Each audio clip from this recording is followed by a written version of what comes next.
Madaxweyne Farmaajo oo baaq degdeg ah ka soo saaray waxyaabihii uu ku soo arkay beledweyne.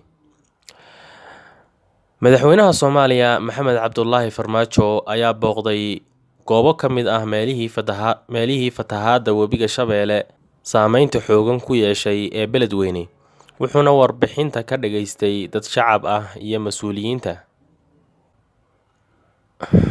Madaxweyne Farmaajo oo booqashadiisa beledweyne ugu guurgalay xaaladda murugsan ee halkaasi ka jirta, ayaa ku dhawaaqay xaalad bani-aadanimo, isagoo ugu baaqay qaybaha bulshada in ay kala shaqeeyaan guddiga gurmadka qaran ee ay dowladda federaalku u xil saartay sidii gurmad ballaaran loogu fidin lahaa dadka ku barakacay fatahaadda Webiga Shabeelle.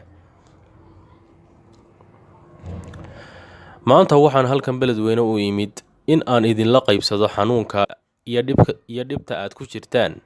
Waxaan ognahay in 100,000 oo qof dad kor u dhaafaya ay bannaanka magaalada ku sugan yihiin, welina ay jiraan dad ku go'doonsan gudaha magaalada, ayuu yidhi Madaxweyne Farmaajo. Madaxweyne Maxamed Cabdullaahi Farmaajo ayaa ku bogaadiyey ciidamada AMISOM iyo kuwa xoogga dalka Soomaaliyeed kaalintii ay ka qaateen samata bixinta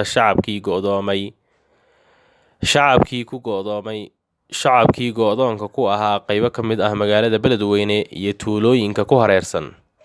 Waxaa kala gaarsiiyey magaalada beledweyne gargaar isugu jira raashin iyo dawooyin, iyada oo ay weli socdaan howlaha loogu gurmanayo shacabka ku dhaqan magaalada beledweyne iyo deegaanada ku hareeraysan.